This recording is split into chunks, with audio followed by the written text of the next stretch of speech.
وقال فرعون يا أيها الملأ ما علمت لكم من إله غيري فأوقد لي يا هامان على الطين فاجعل لي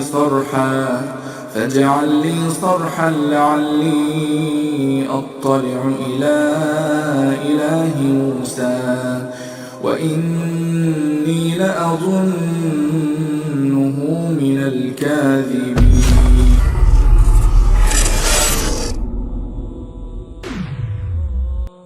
تاریخ کے پنوں کی سیاہی بننے والا وہ فرعون جو کبھی یہ دعویٰ کیا کرتا تھا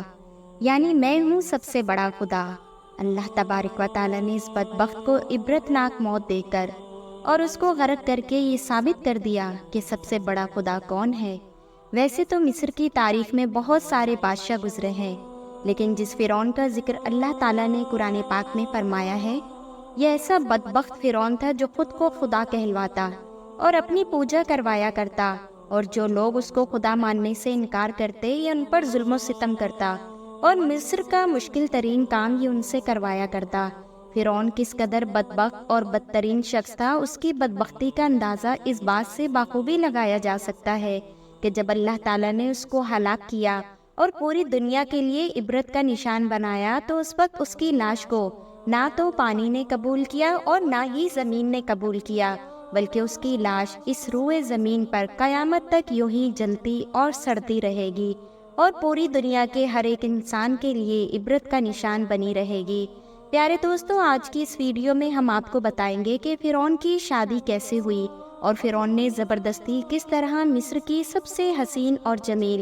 اور پاک دامن عورت سے شادی کی، اور کس طرح فرعون نے اپنی طاقت کے زور پر مصر کی سب سے خوبصورت عورت کو اپنی بیوی بنایا، اور فرعون میں سے کتنی اولاد پیدا ہوئی، اور کائنات کے سب سے بڑے کافر فرعون کی بیوی کو اللہ تعالیٰ نے کس طرح ایمان کی دولت نصیب فرمائی، اور کس طرح فرعون کی بیوی ایک کافر کی بیوی ہونے کے باوجود اللہ تعالیٰ کی پاک ذات اور اس کی وحدانیت پر ایمان لے کر آئی، اور وہ کون سا ایسا کام تھا جو فرعون کی بیوی نے کیا جس کی وجہ سے اللہ تعالیٰ نے فرعون کی بیوی کو یہ انعام عطا کیا کہ جنت میں اللہ تعالیٰ فرعون کی بیوی کو حضور اکرم صلی اللہ علیہ وآلہ وسلم کی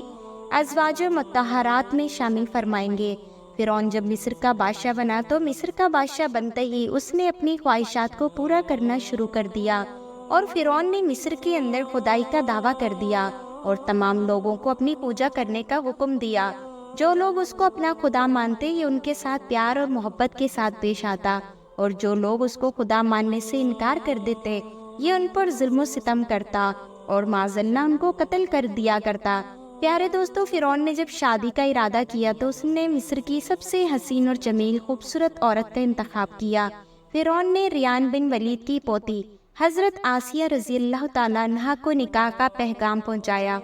پیارے دوستو، ریان بن ولید وہ بادشاہ تھا جو حضرت یوسف علیہ السلام کے دور میں مصر کا بادشاہ ہوا کرتا تھا، اور حضرت آسیہ رضی اللہ تعالیٰ عنہا اسی بادشاہ کی آل اولاد میں سے تھی، اور ریان بن ولید بادشاہ حضرت یوسف علیہ السلام کے زمانے میں حضرت یوسف علیہ السلام پر ایمان لا چکا تھا، اور اسی بادشاہ نے حضرت یوسف علیہ السلام کو عزیز مصر بنایا تھا۔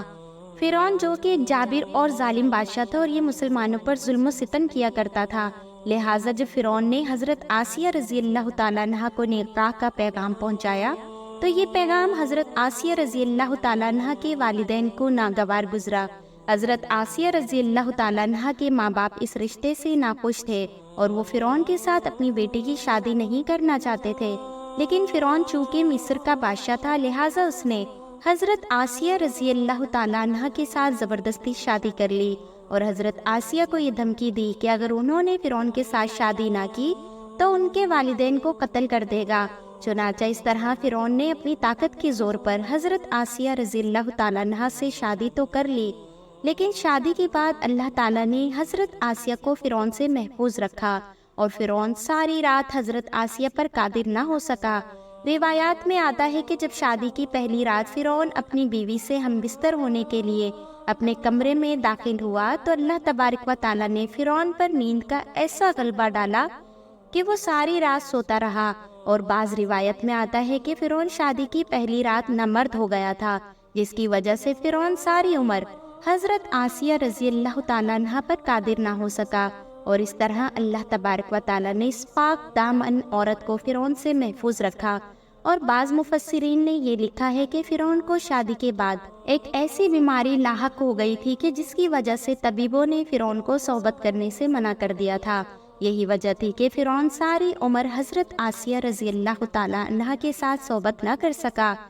چونکہ حضرت آسیہ رضی اللہ تعالیٰ عنہ اس بادشاہ کی اولاد میں سے تھی جو اللہ تبارک و تعالیٰ کی برگزیدہ نبی حضرت یوسف علیہ السلام پر ایمان لا چکا تھا، اور خود بھی حضرت آسیہ رضی اللہ تعالیٰ عنہ ایک پاک دامن اور نیکوکار خاتون تھی۔ لہٰذا اس وجہ سے اللہ تعالیٰ نے حضرت آسیہ رضی اللہ تعالیٰ عنہ کو فرعون کی ناپاک جسم سے پاک رکھا اور ان کی عظمت کو سلامت رکھا۔ پیارے دوستو، اب بات کرتے ہیں کہ فرعون کی کتنی اولاد تھی، اور جب فرعون نامرد ہو چکا تھا تو فرعون کی اولاد کیسے پیدا ہوئی؟ روایات میں فرعون کی ایک بیٹی کا ذکر ملتا ہے، لیکن مفسرین اس کے بارے میں تحریر فرماتے ہیں کہ یہ بیٹی فرعون کی اپنی بیٹی نہیں تھی، بلکہ اس لڑکی کو فرعون نے کسی سے لے کر پالا تھا۔ اور چونکہ اللہ تبارک و تعالیٰ نے حضرت آسیہ رضی اللہ تعالیٰ عنہ کو فرعون سے محفوظ رکھا تھا،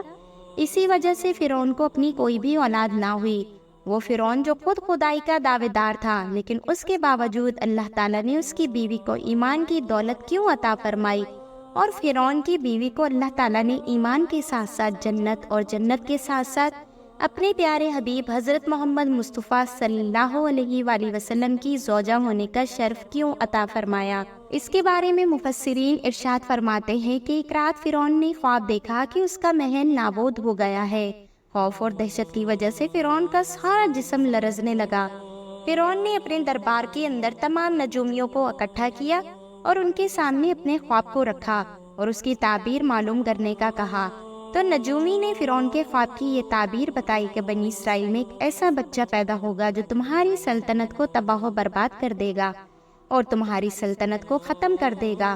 فرعون نے جیسے ہی تعبیر سنی تو غضبناک ہو گیا۔ اس نے مصر میں یہ حکم جاری کر دیا کہ بنی اسرائیل میں جو بھی بچہ پیدا ہو اس کو قتل کر دیا جائے، اور بنی اسرائیل کے مردوں کو روک دیا جائے وہ اپنی عورتوں کے بالکل بھی قریب نہ جائیں۔ اسی قتل و غارت کے دوران اللہ تبارک و تعالیٰ نے اپنی شان کی جلوہ گری دکھائی اور حضرت موسیٰ علیہ السلام کی پیدائش ہوئی۔ حضرت موسیٰ علیہ السلام اس دنیا میں تشریف لے آئے۔ چونکہ حضرت موسیٰ علیہ السلام کی والدہ نے قتل و غارت کے خوف سے حضرت موسیٰ علیہ السلام کو ایک صندوق میں ڈالا، اور اس صندوق کو اللہ تعالیٰ پر توکل کرتے ہوئے دریا میں ڈال دیا۔ قدرت الہی سے ایسا ہوا کہ اس دریا میں سے ایک نہر فرعون کے محل کے قریب سے گزرتی تھی۔ وہ صندوق اس نہر میں سے ہوتا ہوا فرعون کے محل کے قریب آ کر رک گیا۔ فرعون نے جب وہ صندوق دیکھا تو اس نے اپنے حواریوں کو حکم دیا کہ اس صندوق کو میرے پاس لایا جائے اور اس کو کھولا جائے، دیکھا جائے کہ اس صندوق میں کیا ہے۔ بعض روایات میں آتا ہے کہ فرعون کی بیوی اس وقت اپنے کنیزوں کے ساتھ وہاں پر موجود تھی، اور جب وہ صندوق کو کھولا گیا تو اس میں سے ایک نہایت ہی حسین اور جمیل خوبصورت بچہ موجود تھا۔ اس طرح فرعون کی بیوی حضرت آسیہ نے اس بچے کو دیکھ کر بہت خوش ہوئی۔ حضرت آسیہ رضی اللہ تعالیٰ عنہا نے ہی حضرت موسیٰ علیہ السلام کا نام موسیٰ رکھا تھا۔ چینی زبان میں پانی کو ماؤ اور درختوں کو سا کہا جاتا ہے، کیونکہ حضرت موسیٰ علیہ السلام حضرت آسیہ رضی اللہ تعالیٰ عنہا کو پانی اور درختوں کے درمیان سے ملے تھے، اسی وجہ سے حضرت موسیٰ علیہ السلام کا نام موسیٰ رکھا گیا۔ پیارے دوستو، روایات میں آتا ہے کہ جب فرعون کی بیوی نے اس صندوق کو کھولا کہ بچے کے چہرے پر ایسا نور تھا، اس نور کو دیکھتے ہی فرعون کی بیوی نے اسے اپنا بیٹا بنا لیا، اور فرعون کی بیوی فرعون سے کہنے لگی، یہ بچہ تیری اور میری آنکھوں کی ٹھنڈک ہے، اسے ہرگز قتل مت کرنا۔ اس وقت نامراد فرعون اپنی بیوی سے کہنے لگا، یہ بچہ تم ہی رکھ لو، مجھے اس کی کوئی ضرورت نہیں۔ حدیث پاک میں آتا ہے کہ حضور اکرم صلی اللہ علیہ وآلہ وسلم نے ارشاد فرمایا کہ اگر فرعون اپنی بیوی کی طرح حضرت موسیٰ علیہ السلام کے بارے میں یہ کہتا کہ یہ بچہ میری آنکھوں کی بھی ٹھنڈک ہے، تو اللہ تبارک و تعالیٰ ضرور فرعون کو ایمان کی دولت عطا فرماتے، اور وہ اللہ تبارک و تعالیٰ کی وحدانیت پر ایمان لے آتا۔ لیکن فرعون چونکہ بدبخت تھا اور اس کے نصیب میں ایمان تھا ہی نہیں، لہٰذا اس وجہ سے فرعون نے اس بات کا اقرار ہی نہیں کیا۔ پیارے دوستو، حضرت آسیہ رضی اللہ تعالیٰ عنہ شادی کے پہلے ہی دن سے فرعون کے ظلم و ستم کے خلاف تھیں، اور فرعون کے ظلم و ستم کے خلاف ایک پہاڑ بن کر کھڑی رہیں۔ اور جب فرعون کا ظلم و ستم حد سے بڑھ گیا اور اللہ تعالیٰ نے حضرت موسیٰ علیہ السلام کو مابعوث فرمایا، تو حضرت موسیٰ علیہ السلام کا مقابلہ فرعون کے جادوگروں سے ہوا، اور جب حضرت موسیٰ علیہ السلام کی عصا مبارک نے ایک بہت بڑا اژدہا بن کر جادوگروں کے تمام چھوٹے چھوٹے سانپوں کو نگل لیا، تو اس وقت فرعون کی بیوی حضرت آسیہ رضی اللہ تعالیٰ عنہ حضرت موسیٰ علیہ السلام کا یہ عظیم الشان معجزہ دیکھ کر اللہ تعالیٰ کی وحدانیت پر ایمان لے آئیں، لیکن حضرت آسیہ نے اپنے ایمان کے بارے میں کسی کو کچھ نہ بتایا اور کافی دنوں تک اپنے ایمان کو فرعون سے چھپائے رکھا۔ لیکن جب فرعون نے خدائی کا دعویٰ کیا اور خود کو خدا کہلوانے لگا اور لوگوں سے اپنی پوجا کروانے لگا، تو یہ بات حضرت آسیہ علیہ السلام کے ایمان کو بالکل بھی گوارا نہ تھی، اور حضرت آسیہ رضی اللہ تعالیٰ عنہ کھل کر میدان میں آ گئی۔ اس وقت حضرت آسیہ نے فرعون کے اس عمل کی سخت مخالفت کی۔ جیسے ہی فرعون کو اس بات کا پتہ چلا کہ میری بیوی حضرت موسیٰ علیہ السلام اور اللہ تعالیٰ کی وحدانیت پر ایمان لا چکی ہے، تو بدبخت فرعون نے حضرت آسیہ پر ظلم و ستم کرنا شروع کر دیے، اور فرعون نے روزانہ حضرت آسیہ کو طرح طرح کی اذیتیں دینا شروع کر دی۔ لیکن فرعون کا ہر طرح کا ظلم و ستم بھی حضرت آسیہ کے ایمان کو کمزور نہ کر سکا، کہ حضرت آسیہ کا ایمان دن بدن بڑھتا گیا۔ فرعون نے بہت کوشش کی کہ اس کی بیوی اللہ تعالیٰ کی وحدانیت کو چھوڑ دے اور دوبارہ کفر و شرک کی طرف واپس لوٹ آئے، لیکن فرعون کی تمام تر کوششوں کو حضرت آسیہ رضی اللہ تعالیٰ عنہ نے ناکام بنا دیا، اور حضرت آسیہ رضی اللہ تعالیٰ عنہ صرف اللہ تبارک و تعالیٰ کا نام پکارتی رہیں، اللہ تعالیٰ کی عبادت میں ہی مصروف رہیں۔ اور اسی طرح بنی اسرائیل کا جو بھی شخص فرعون کو اپنا خدا ماننے سے انکار کرتا اور اللہ تعالیٰ کی وحدانیت پر ایمان نہ لاتا، تو فرعون اس شخص پر طرح طرح کے ظلم و ستم کرتا اور ان کو قتل کر دیتا۔ پیارے دوستو، ایک مرتبہ فرعون نے حضرت موسیٰ علیہ السلام پر ایمان لانے والے ایک شخص کو، جس شخص کا ذکر قرآن پاک میں مومن آل فرعون کے نام سے کیا گیا ہے، اس شخص کو بڑی بے دردی کے ساتھ فرعون نے قتل کر دیا۔ اس شخص کے قتل کے بعد فرعون کی بیوی سے رہا نہ گیا، اور فرعون کی بیوی کھلے عام فرعون کی مخالفت کرنے لگی۔ فرعون نے جب یہ دیکھا کہ میری بیوی ہی میرے خلاف ہو چکی ہے اور خود ہی میری مخالفت کر رہی ہے، تو فرعون کے اندر غصے کی آگ بھڑک اٹھی۔ فرعون نے اپنی بیوی کو دردناک طریقوں سے اذیتیں پہنچانا شروع کر دیا۔ اس بدبخت عورت نے حضرت آسیہ رضی اللہ تعالیٰ عنہ پر بڑے بڑے ظلم کے پہاڑ گرائے اور ان کو طرح طرح کی اذیتیں دی، ان کو مارا اور زد و کوب کیا، اور فرعون نے اپنے ظلم کی انتہا یہاں تک کر دی کہ حضرت آسیہ کے دونوں پاؤں اور دونوں ہاتھوں میں لوہے کی کیلوں کو ٹھوک دیا، یہاں تک کہ حضرت آسیہ رضی اللہ تعالیٰ عنہ ہل بھی نہ سکتی تھی۔ اس کے بعد حضرت آسیہ کے سینے پر ایک بھاری بھرکم پتھر کو رکھا اور ان کو گرم ریت پر لٹا دیا گیا۔ حضرت آسیہ کا پانی بھی بند کر دیا گیا۔ اس طرح فرعون نے اپنی بیوی حضرت آسیہ پر اپنے ظلم کی انتہا کر دی، لیکن ان تمام تر مظالم کے باوجود حضرت آسیہ رضی اللہ تعالیٰ عنہ کا ایمان ذرہ برابر بھی کمزور نہ ہوا، بلکہ ان کا ایمان مزید بڑھ گیا۔ حضرت آسیہ رضی اللہ تعالیٰ عنہ اپنے ایمان پر ثابت قدم رہیں، اور بعض روایات میں آتا ہے کہ فرعون نے اپنی بیوی حضرت آسیہ رضی اللہ تعالیٰ عنہ پر اس قدر دردناک طریقے سے ظلم و ستم کیے کہ حضرت آسیہ کے جسم کی کھال تک کو اتروا دیا۔ کے بعد حضرت آسیہ رضی اللہ تعالیٰ عنہ پر ایک بھاری بھرکم پتھر کو گرا دیا، جس کی وجہ سے حضرت آسیہ شہید ہو گئی اور اس دنیا فانی سے رخصت ہو گئی۔ اس طرح حضرت آسیہ رضی اللہ تعالیٰ عنہ اللہ تبارک و تعالیٰ کی وحدانیت پر ایمان لائیں اور فرعون کے تمام تر مظالم کو پوری عمر برداشت کرتی رہیں، یہاں تک کہ مرتے دم تک فرعون نے اپنے تمام تر مظالم کی انتہا کر دی۔